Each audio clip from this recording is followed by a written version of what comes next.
traction control's been on this whole time? I feel like an idiot now.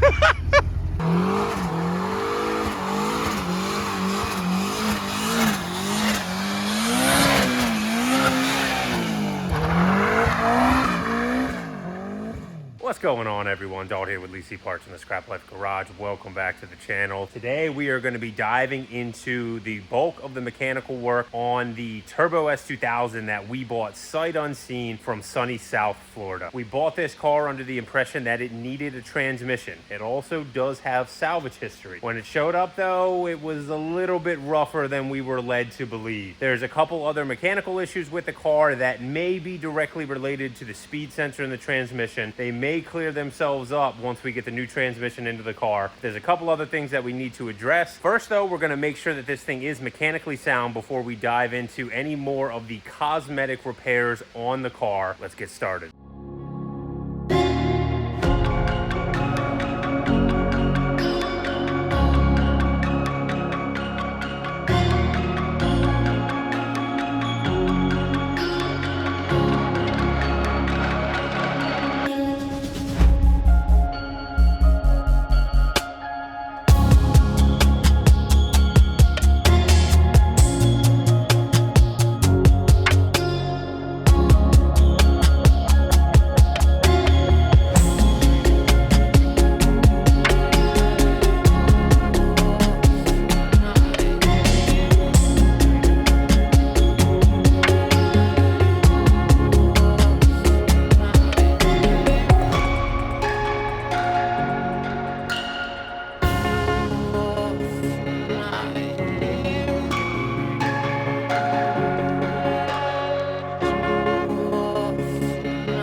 Trans is finally out. That took me a little bit longer than I was hoping. The top bolts on the transmission where it bolts to the motor on these cars are just an absolute bear. We are ready to go ahead and put the new transmission in, and we will pick that up when we get back into the shop tomorrow. I already have the replacement transmission on the trans jack here. We're going to jump right into it. Hopefully this will be smooth sailing once we get those first couple hard to reach bolts on the top of the bell housing in place. It should be all downhill from there.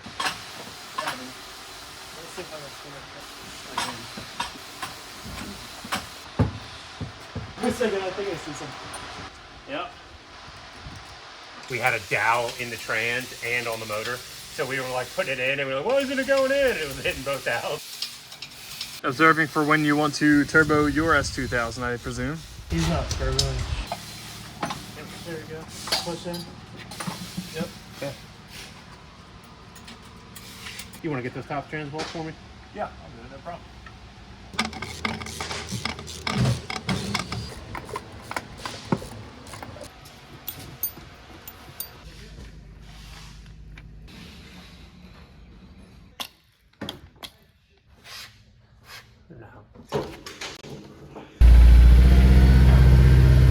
Sounder does work. I just lost whatever light that is, which I think is the one with the steering with the exclamation point. Yeah. I lost that. It went off. This one is the traction control. I don't know what that one is. So we'll see what else goes off. I don't hear any of the gearbox anymore, or that maybe it was the trans that was making more noise. All right, we got all the gears. Yeah, same thing. Still hitting some sort of limiter just about 6,000 RPM. All the gears now though, transmission shifts smoothly, but we need to figure out what the issues are with the lights on the dash, see if we can get them cleared. I'm gonna hook up our basic engine code scanner to it. It does have a code for something relating to VTEC, is rocker arm control. It's what the code actually is. So we're gonna go ahead, throw a little bit more oil in it. It's possible it's just a little bit low on oil. Take it for a spin and see if maybe that's what the issue is. Plate with a little ball. We lost a couple more lights. We're also gonna go and put some fuel in this thing. We don't have E85 local, but we're gonna get some fresh 93 in it to see if that helps. It's got a knock code now? Knock Well, that sensor. could be from the fuel though, if it was running low on fuel. It could be. Also, the knock sensor is right in line with the top starter bolt. And if you go out too long, it's really common that you hit it and break it off. The ethanol content is coming down. Very quickly. But we are losing more lights on the dash. We got no lights, baby. Yeah. It's an airbag. An I cleared airbag. the engine. I cleared the oil life. You know. It's a regular Honda Tech. Yeah. Let's just see if this thing runs then. We're at 35 now. This is gonna be so slow. If it's still making 450 or something like It should that. make 470 on full pump. Yeah, I was gonna say. I mean, that's not slow. That's not slow. After you drive the R8, that's slow. Yes, it is, but 500 horsepower S2000 is still rowdy.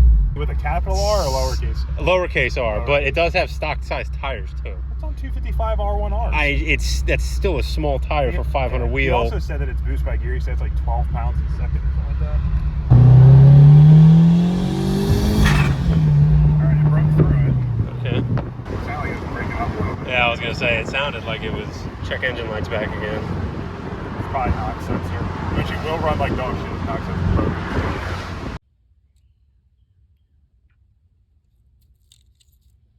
This wire harness is so crispy, it's not even funny. There were definitely issues in this area before the car got up here. It's very obvious that he had been in there messing around. The oil pressure sensor had the ring broken off of it and was just wire wrapped around the nut. One more thing that just wasn't disclosed to us. The other day I went to fire it up to pull it out of the shop, turned it on, it ran for about 3-4 seconds, and I heard a pop from behind me, and then the car just shut off. And the fuel pump relay was right there, thinking maybe it blew up a fuel pump relay or something like that. Replace that, fuses are fine, no fuel pressure at the rail. We figure it's gotta be something mechanical in there. Knowing that he had been in there to do a pump and seeing how everything else has played out on this car, this is what we found. Does that look like that might be a problem?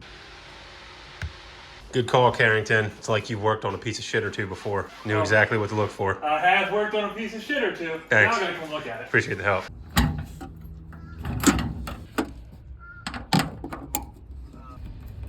All right, we are all buttoned up here. This has the curiosity of everybody here at the shop. I'm gonna have one of you guys, won't shut it yet. What is this crackhead doing? All right, one of you guys hop in and fire it up. The other idiot, don't shut the hood, please. Let's see if we get lucky. So we were speculating that this maybe could be involved with some of the other issues we were having with the car too, with the ethanol gauge not reading properly for ethanol content, and maybe even the issue with it not revving. So we'll see here. Hey, check that out. No, I want to get the fuel pressure on camera. Make sure the turbo's spinning too. Yep, turbo's spinning. Hey, look at that. We got pressure. Wait. Our luck might be changing, boys. This thing would not show more than about 30% ethanol content previously. And right now, this is what it's showing. Just gotta go rip it up the street.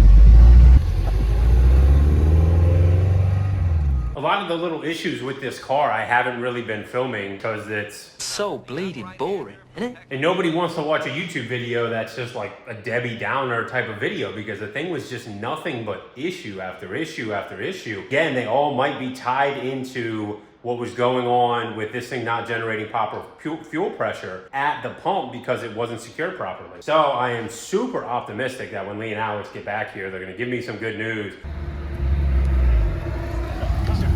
Give me good news. I'm guessing no. Is it doing something different now? So does it actually like roll into boost at all? So just for our entertainment, Carrington is putting his pride aside and he's gonna actually try and drive this thing, which should be pretty funny. This, for whatever reason, I just cannot get this car down. Put the video on pause, go down to the comments, and how many times Carrington's gonna stall right now. I'm gonna say 2 also. At least 2. Oh my God, this car, dude. Hey, that was, you didn't stall though. Doesn't Good matter, job. it's still a piece of shit. Good job, way to go, Carrington. I hate this car. So ethanol content is still up, which is a giant bonus. Yeah. Because that's what we were fighting. It wasn't reading anything more than 30. And then the more I drove it, it just declined and went down to, you know, low, whatever, to 0, which made no sense whatsoever. I don't have like that f***ing fine touch in my leg anymore. Too much driving Teslas, man. Carrington's getting soft.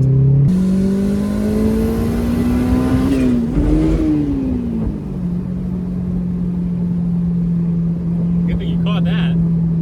You know, there has been like the running jokes that I forgot how to drive manual. And now I'm thinking it might not be a joke. This might be a real thing. Carrington's ready to admit it, which is probably not good because you have a manual ZR1 and a manual Porsche that if they ever get finished, you're gonna have to figure out how to drive again. I know, it's what's the last real manual car that I drove? The 06, and that didn't end well. No, it did not. I think the guys were actually on to something here. This might be a problem. So, I mean, there it actually went like to redline though. No, the joke was that it runs fine. We're gonna take you out. It's gonna take you out. Oh, okay. I was sitting here like waiting for it, and honestly, I was expecting it to be a lot slow. faster. It's slow. I was expecting it, so It's ethanol content. I thought it was basically not building any boost, but I am super ecstatic that we actually just solved multiple issues from something that was extremely, extremely stupid. And this car has been nothing but problems since we got it, more so than we anticipated. But for it to ultimately be something very, very minor that knocks off, you know, several birds with one stone, as the expression goes, I'm happy about that. It was pretty good acting by you guys, though. We're getting better at that. But yes, exactly, yeah. I was gonna come back and be like, yeah, we got it. And I was like, hold on, we gotta with them. It would have been a much better effect if I didn't, you know, try to jam it in the second gear. But well, maybe you can try it again and not do that. This time, yeah, not almost mechanically over rev the thing.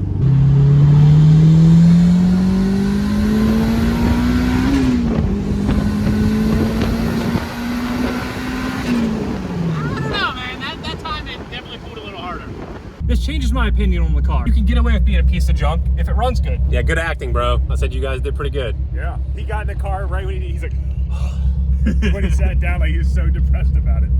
He f***s up. If he stalls, if it bucks, if he misses a gear, you tell me. I mean, you'll know. Yeah, he'll delete it. He'll delete it. I'll let you know. All right, thank you. That's how you drive this thing, Carrington. He was chirping tires and like... Yes, he literally looks like it's the first car he's ever driven.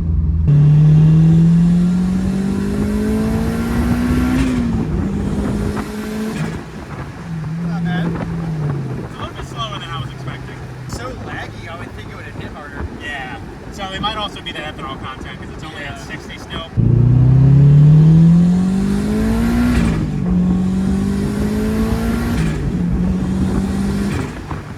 not bad. No, I mean, it goes. What do you think it's making, like 400? If it's making more than 400, I'd be surprised. Short wheelbase with small tires with like 500 horsepower is a handful to drive.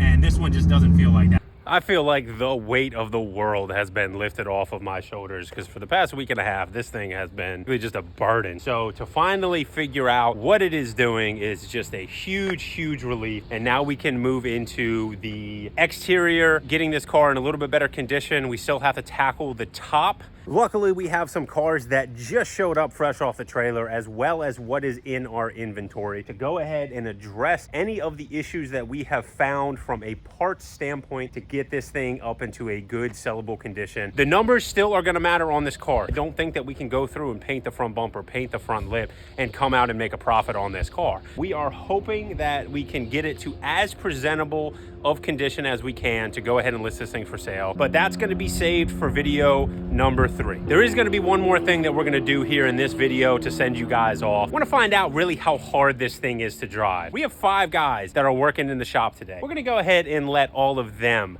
try and drive this thing, and we'll see if it's really as bad as Carrington cracks it up to be. In my defense, I've never even driven one of these, as much as I've taken. So never driven an S2000 period. Tyler is like I'm Alex's height. He's what, 6'6" maybe?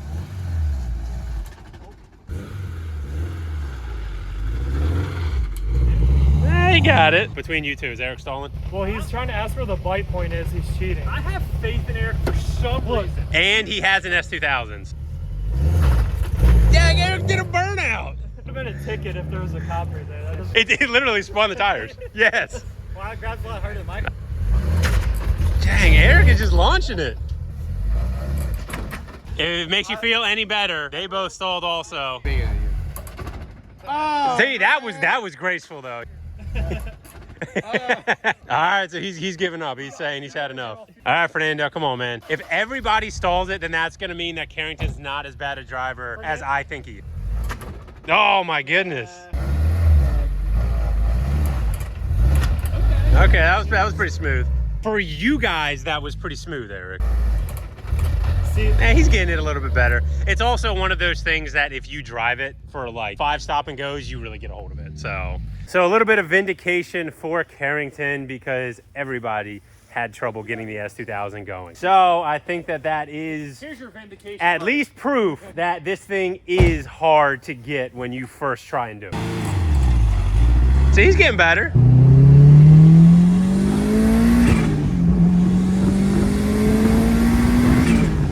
It sounds very good. Yeah, it does. Yeah, it's okay for a Honda. I mean, like everyone else is saying that after, you know, the R8 and stuff, everything's not gonna feel quick, so. Fernando! You're my last hope for a solid reaction, Fernando. really? Yeah, everyone else has, you know, just been marginally impressed.